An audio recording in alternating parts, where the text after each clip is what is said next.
Good afternoon, Attorney Torion, Elias Bang, good afternoon.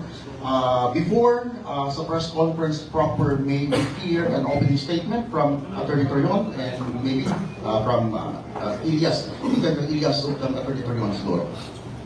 And then the press conference follow. Please limit your questions sa dalawa, then one follow-up.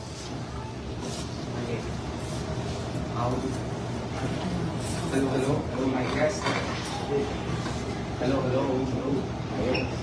Hello.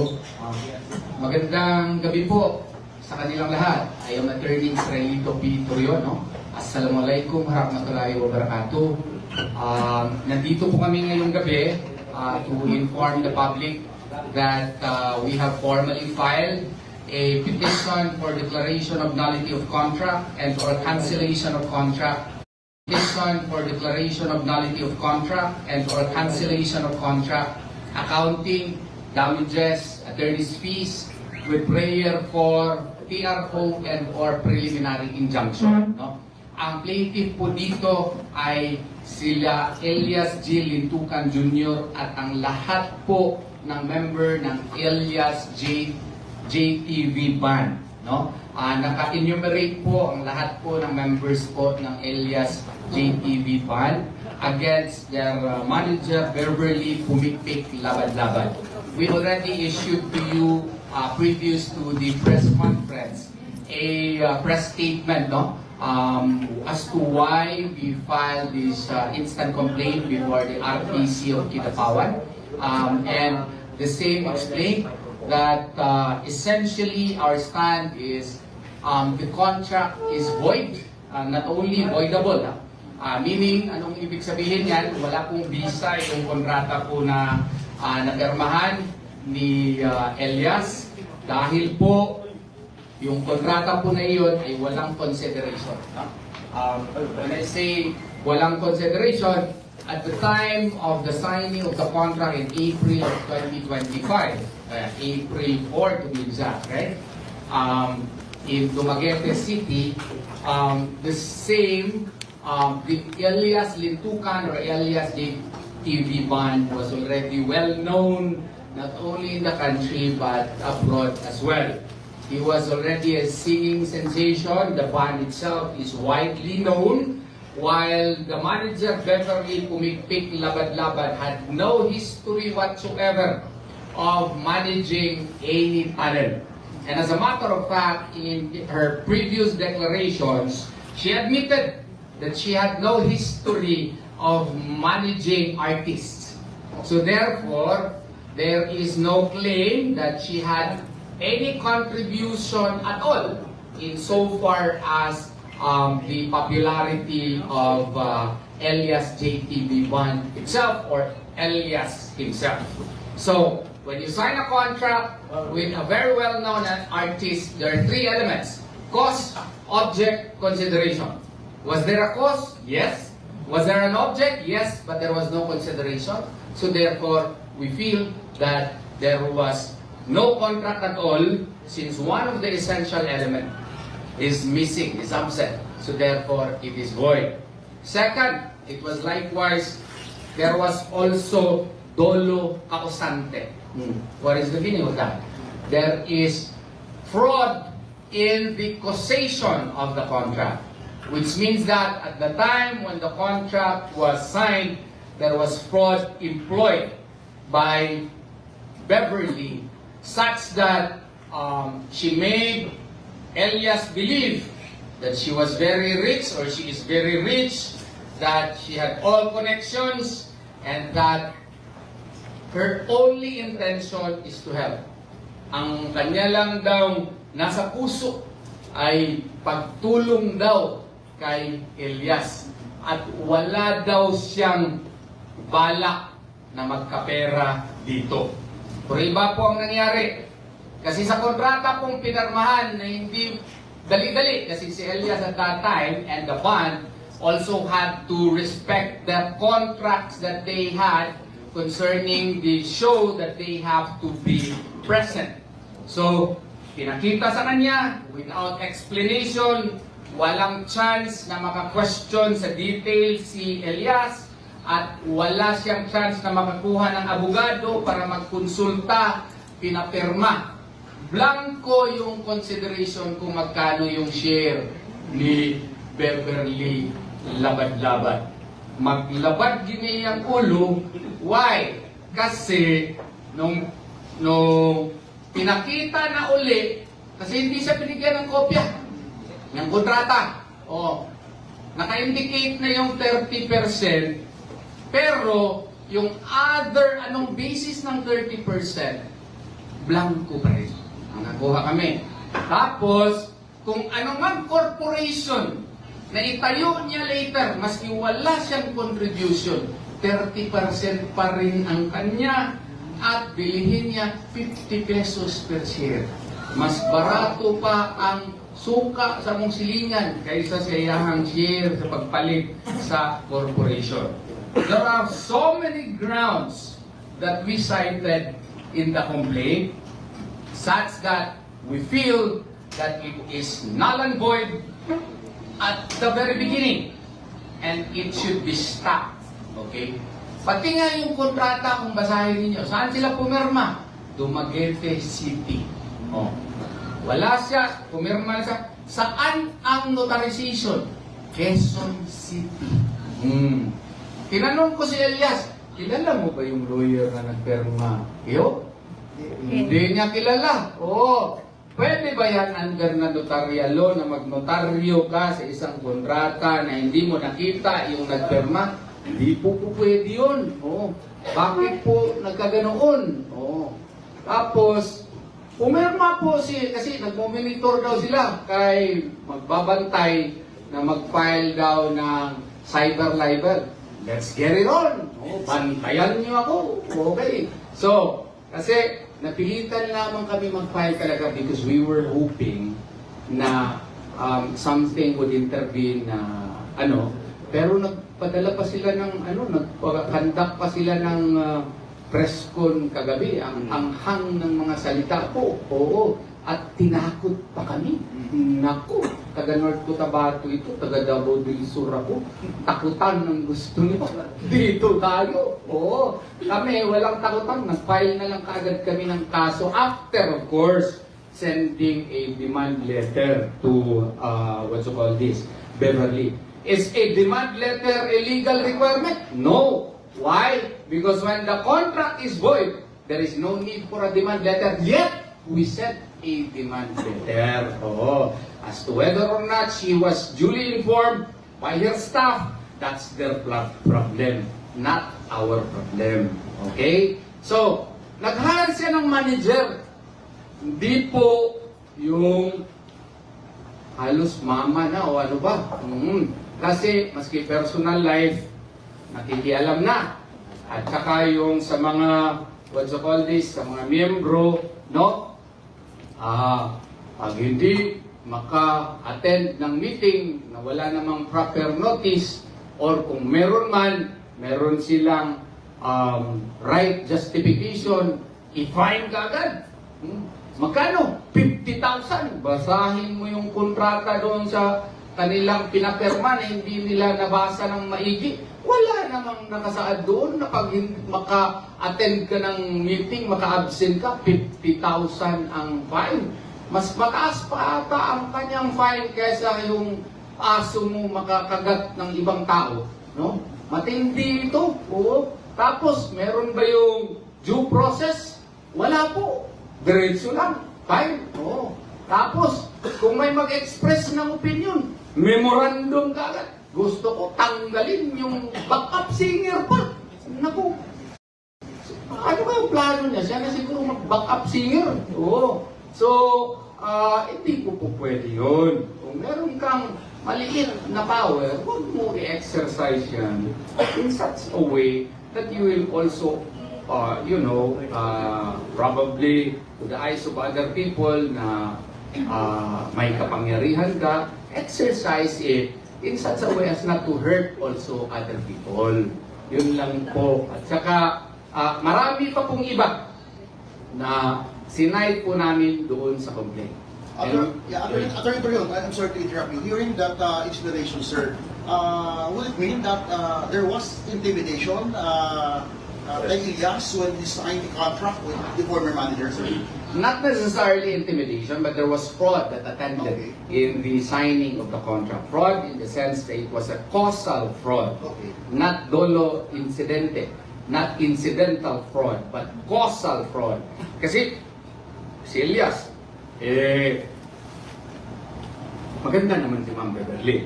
Okay. Kay narito, Yan. kay narito, okay na. Ayan ha, ang hinin natin yan, di ba? Agree ka, di ba? Oo. Maganda ka, oo. Pero nung sinabihan kasi siya, gusto kitang tulungan, Elias, sa iyong karir. Wala akong pakialam sa pera. Oo. Hindi naniwala naman ito. Taga-magpit ito. Ako rin sabihan ako. Taga-bansalan ako. Sabihan mo ako. Wala ako. Tapos maganda pa. Oo, di. Naniwala siya. Maganda ba? Later, uy, 30% mo pala sa kanya. Uy, lahat pala ng gastos kanila na. Uy, yung kanilang ano pala, sasakyan, pati ka, uy, kanya na pala. Uy, mga tickets ka, kanya na pala. Uy, yung pinarenovate na kondo, i-charge pa sa amin. Lahat na lang. Damit niya. Kulang siguro, toothpick na lang siguro, hindi i-charge dito. Oo. So, ang problema niyan, there should have been transparency. Alright. Walang transparency.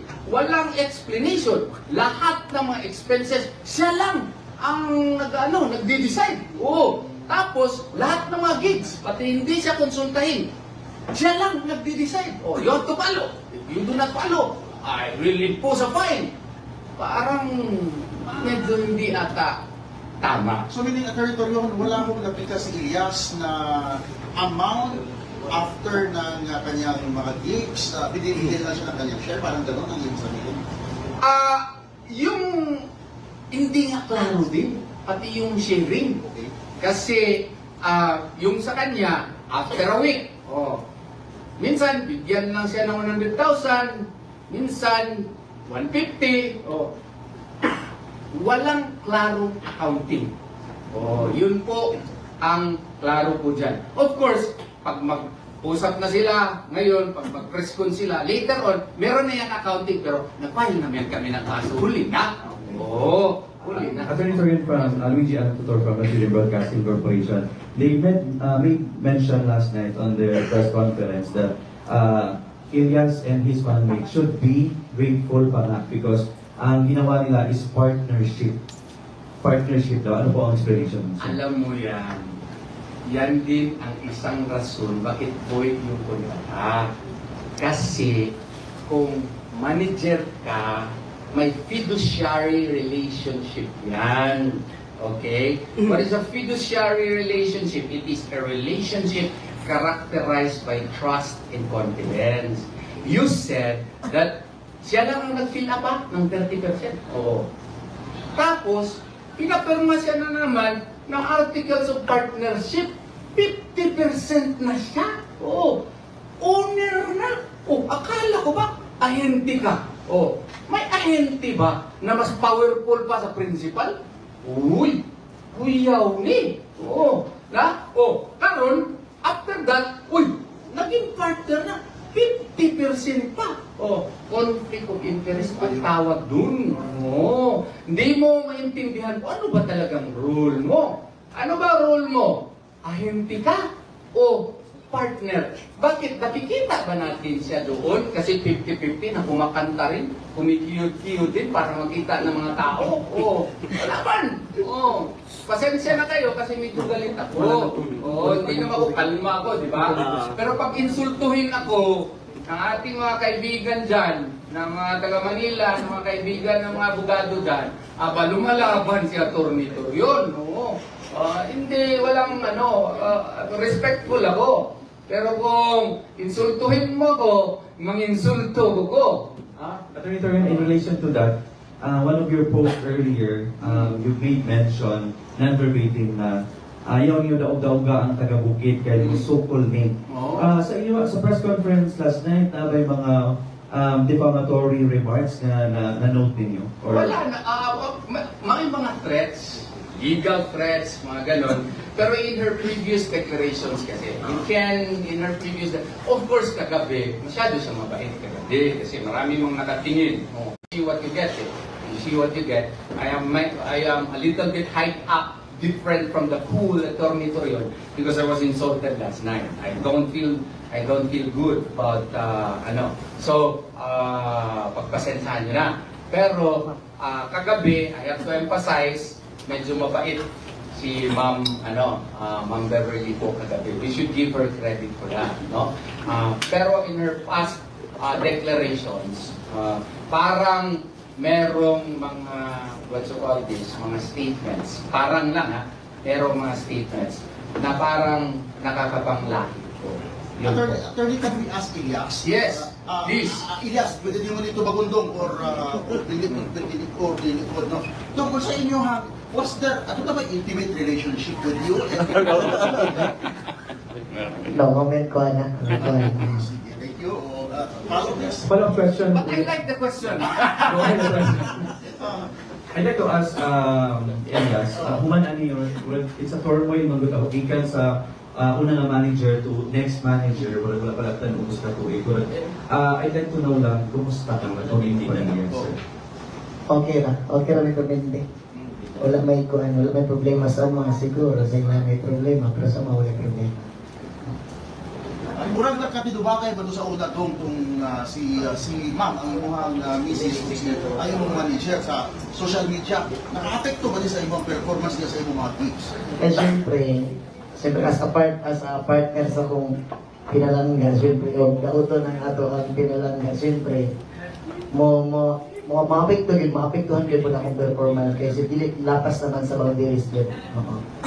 So mo lang Attorney Alizal Anibangka po from North Cotabato The News. Unsa na karon kay nagpagawas man god og memo si Beverly Labadaban regarding sa mga third party na wala miagi sa iyaha. So liable sila nga bayad og mga damages. So what will happen po sa third party po? Actually, that's part of the issues that we raised. We already sent a letter to Ma'am Beverly na what's you call this? From this day forward, cut off na ang relationship. Okay? Because the contract was null and void. And we will move thereafter pursuant to whatever orders that the court may issue on the matter. Ganun po. Depende na po sa korte as to how the matter will be resolved. So dili magproblema ang mga nakapabooking na sa kay Elias po nga without manager po. Okay, ganito yun. Yung mga napirmahan na ni Elias na existing, we intend to respect all of those. Okay? And as to how he will move forward, that is ang answer ko dyan, abangan ang susunod na kabanata. Okay. Kay kay Sir Elias? Naway ba na? Kumusta to? Ay how about sa 29 million matag pa? Tinuod to? Kay wala mong gutubon ka. Para maklaro yun kay wala mong gutubon dito bang kagabi at sa press con ni manager Beverly. So now, issue na siya sa korte, ma'am. Ang korte na yung mag-kuhan na lang. Apil-apil sa Apil na dilitan na. Atong sa page nimo sir ngayang gi-kuan. About sa page po, kuhan. Sa karon naging siya access akong page. Manang kuhan. Manang makita ninyo nga na ko'y i-post kasi abigay akong kauban, matingala mo nga mawala. Tuman kay ginadilitan. Kaya na siya access ako ang kuan. Na siya access ako ang page kay sama siyang sayang giingon. Ang page daw is delete daw ni pang kuan, delete pang post lang. Kaya ang page daw nga akong giingon is business daw to. Is actually pangbukid ra mong gusto no. Ang bundok ra to. Just tayo pagmahay din mo gikan sa from nothing suloy-suloy sa una dinis was the power si MC Gaswila pagka hangtod nga naging famous na karon doon pagmahay din mo nga may pagwa na lang ko na famous murag ana nga mga tanong dito. Siyempre sa kuan, nagigamay nga kuan nga naipagmahay gamay. Pero as of now na okay na. Kung kay nga kasi gugulingon nga okay raman di at least kuan nakamata na ta sa kamatuoran. Okay na ang tanan at least nga dili-dili ingon yung mosalig dayon sa mga tao. Kamusta ang imong ginikanan? Gabi na bakita natin na pinangga kaya nimo imong mama o imong papa. Kamusta? Okay ra akong ginikanan wala po sila problema. Kinainon lang na okay ra na mo hagira na kana. Attorney, follow-up question po. How about po, katong katong iyahang tour abroad. So, unsa ba to? Mapadayon pa ba or unsa po? By the way, ila din ako kung mga kauban, no?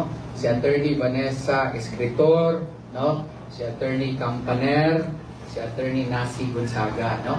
Na ako'y wala diri, sila Attorney Resi Rizada Nolasco, no? Kung kauban ako mga abogado sa the law firm of Torian and Partners. Answering that question, yes, we do intend to respect whatever contracts that Elias signed. Pero katong what you call this, wala pa na signan, no? Is a matter that we will decide pursuant to whatever advice that the regional trial court may give on the issue. Part of the issue is accounting. Kaya nga, no comment siya. Kasi yung mga 29 million, no comment niya na kay part of the issues na sa accounting dito nga among gisangkat sa korte. Ang nag-file ani, dili lamang si Elias, kundi ang tanang miyembro sa Elias JTB Band. Walay bisag isang ning kalas. Unanimously, mura po di siya 13-0 ang desisyon. Pero yes, isa ka milyon. Nakagulit ka ng isa ka milyon. Anak, siya rin yung makatumbang. At one time, wala. Sa kuan, sa kuan. Wala pa. Wala ko makita. Pero iyahang ginaingon, Sir Elias nga kuan, naka-download siya one time, 5 million kay Ma'am Abby. Ang kana mong ato bago na ako nang pangutana. Ang kana mong ang nasulod sa akong video karon is actually is kuan na siya mga down payment na sa mga iba-iba nga mga municipal nga kuan mga bookings na isulod sa katong una na kong sulod sa iyaha. Kanya kana nga kwarta is wala na ko na siya gihilabtan kay ginahuna-una na ko basic nay moabot nga panahon nga nay municipal nga mo cancel. Marifan na ko tayo ng ilahang kuan. Marifan na ko tayo ng ilahang kwarta nga gidahon. So wala na ko nang ilabtan naran sa akong video karon nga kwarta. Attorney Torion, may comment sa akong live, sabi, si Attorney Torion sumasakay lang sa kasikatan ni Elias. Di nagkataon lang talaga na abogado ako. Tapos si Elias, kailangan niya ng abogado. Magaling. Oo, hindi naman magaling. Oo. Siguro, sino ba din hindi gusto magsama kay Elias na tingnan mo, kamukha naman kami. Di ba? Oo. So, kung if I will be hired by Elias, it will be my great honor. So kung makasama ako sa kanyang kasikatan, di, alhamdulillah. Di ba? Lang yun, grasya yun ang buong may kapal na dapat nating tanggapin. Na ikaw, Dok, dawat po ka nga ako yung abogado, Dok. Anong di ko? So, Ronda. Sige, done. Ang sa ikwad, pwede ba mo mabawi ko yung account nga na kon yang ginamanis na parang na may legal action ito rin. Siguro sa kuan diri naging no comment ko diri naging Okay. Part na sa issue diri. Katong sa social media nga dahil na daw imong manager katong si Eloy Bugris na. Tama ba to? Eh mo daw nga nagadepend daw siya sa imuha kay siya daw ang imong bagong manager. dili dili na naman. Pero we should commend, ako, I would like to commend Eloy Bugris for defending Elias, no? I haven't met her, pero kung maki-meet ganito siya, makikapit ko ni ma'am. Ano? Kay ganahan ko makahibalo nganong isog kay siya. Oh, di ba? She is defending Elias and we would like to commend her for that. Thank you, ma'am. Thank you. Attorney Torion, I'm very curious. Ang kapal ng nasa harap mo, yan ba yung final nyo sa regional trial court sa Pinapawad, sir? Ilang pages po yan? You know, marami po kaming, this is a collective work of the law firm of Torion and Partners. And as you can see, we are not joking when we file cases. By the thickness of the files alone, you could see that we are really serious and we are here to win. And by the grace of Allah subhanahu wa ta'ala, we will win.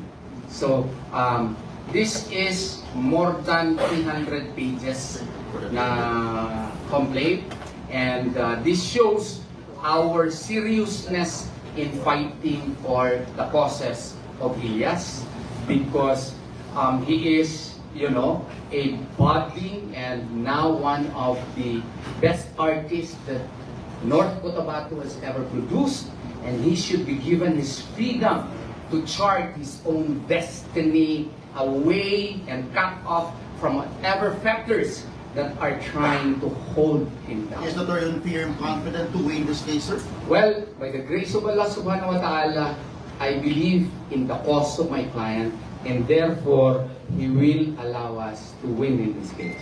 Attorney Torion, my friend, aasahan ba namin na magiging grandstanding ang mga hearings ng sasong ito na baka ang darating sa Kidapawan City is Attorney Topacio? Well, Attorney Topacio is my friend, no? Pareho kami sa PDP Laban, and as a matter of fact, yung PDP Laban nga, merong show na gawain sa amin. Ngayong Saturday, sana mag-start, no? Pero may na-utter kasi yung kaibigan ko kagabi na I have to tell him also that I did not like. Ganun naman si Atty. Torion. Maklaro ako, I did not like. Kaya nga medyo kanina, medyo galit ako, pero okay na ako ngayon. So, wala siyang manager ngayon. He is fulfilling his contract, yung napirmahan na niya, and we will decide as to who will be his manager based sa anumang declarations ng korte. Pag magsabi ang korte, wala na ito, pipili siya ng sinong kanyang manager. Hindi po ako yun, kasi abogado ako. Paruwi ko yan, ha? O kung kailangan niya ng abogado, ng mga kontrata niya, kasi nandun ako. As of now, he is on his own trying to fulfill the contracts that he already entered into. Whether it was through the auspices of Ma'am Beverly, he will follow. So kinsa nagkatawat og bookings karon sir para sa mga activities na Elias? None as of the moment. Elias, personal question, will you plano na magpakasal? Napakasal na kayo na. Kana. Asabot sa pagpakasal is mabot na. Pero sa karon wala kami napakasal, ha? Pero surprise lang, surprise sa pinakalit. Sir Elias, okay pa ba na Nani sabot. Kaya magkasal ni Ninong ni.